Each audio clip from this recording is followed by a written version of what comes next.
जी ग्रेवाल जी, जो आपकी तरफ से आज प्रेस कॉन्फ्रेंस की गई है प्रदीप कलेर के मुद्दे को लेकर, क्या कहना चाहेंगे? देखिए, राजनीति अपनी जगह है और धार्मिक परंपराओं गुरु साहब का सत्कार अपनी जगह है। जो पिछले दिनों में कुछ बागी कालियों ने एक पत्र लिखा था श्री काल तख्त साहब को, उसके तहत काल तख्त साहब ने उनको बुलाया, तलब किया और उनसे स्पष्टीकरण मांगा। उसका फैसला 5 सिख साहबान आगे आने वाले दिनों में करेंगे, वो बात अलग है। लेकिन मैं आज अपनी एक सिख होने के नाते में बात कर रहा हूँ, किसी संस्था का नुमाइंदा नहीं, कि बड़ी हैरानी हुई और बहुत शर्मिंदगी हुई कि जो सिख भावना है वो गुरु साहब के अपमान को किसी भी तरह बर्दाश्त नहीं करते। वो अपना गला कटवाते हैं, कुर्बानी देते हैं। और आज क्या हो रहा है, आज जिसने ये बेअदबी शुरू की, जिसने दीवार पर पोस्टर लगाए, जिसने गुरु ग्रंथ साहब जी के पावन पन्ने गलियों में फेंके और 5 जो केस उस पर हैं, उनका वो जो संस्था थी राम रहीम की, तो उसका वो प्रधान है एक विंग का, और उसने ये माना है कि मैंने बेअदबी की है और मेरे को बोला है राम रहीम ने, तो वो आदमी सबसे बड़ा दोषी है।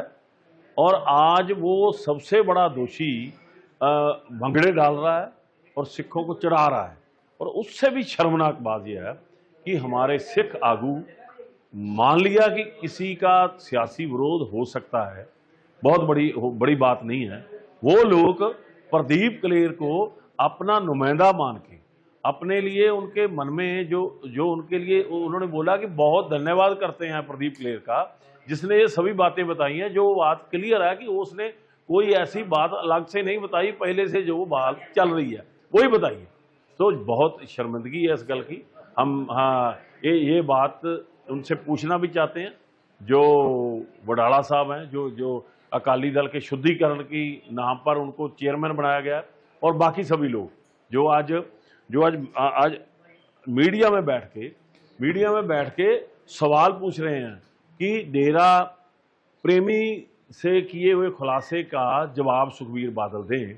मैं बात करता हूं कि इससे ज़्यादा तो डूब मर जाना चाहिए कि आप उस ऐसे आदमी को, बजाय कि उसको सजा दिलवाने के लिए, सरकार को इस गली चिंतन करने के लिए, सरकार को मजबूर करने के लिए, कि पहले तो बीजेपी इसको अयोध्या में लेके बैठी रही प्रदीप कलेर को, और उसके बाद में यहाँ पर पंजाब में जब उसको पकड़ के लाया गया, तस्वीर ही जारी हो गई, तो उसके बाद पंजाब की सरकार ने 2 महीने में उसका वो जमानत दिलवा दी कि वो इनका वादा माफ बन गया।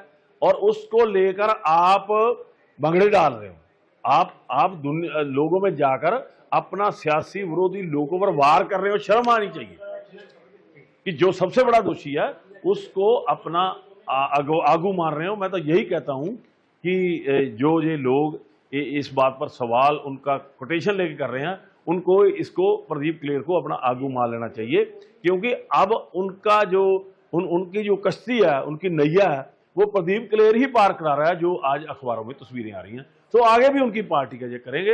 ये बहुत माड़ी बात है। सिख अवाम को भी हम यही विनती करते हैं कि ये देखिए ये क्या हो रहा है। क्या लगता नहीं कि जो सिंह साहब का फैसले का इंतजार करना चाहिए था, उसके बाद ही वो फैसला लेना? मैं वही बोल रहा हूँ ना कि ये इखलाकी तौर पे जो फर्ज बनता है उसको मिट्टी में मिला रहे हैं। आप पत्र लेके गए सिंह साहब के पास, आपको क्या विश्वास नहीं है? ना जाते, अपने तौर पे फैसला कर देते, अपनी अदालत बनाते, फैसला करते। आप ड्रामा भी करते हो, नाटक भी करते हो, और अकाल तख्त साहब को कि ना ठेंगा दिखाते हो।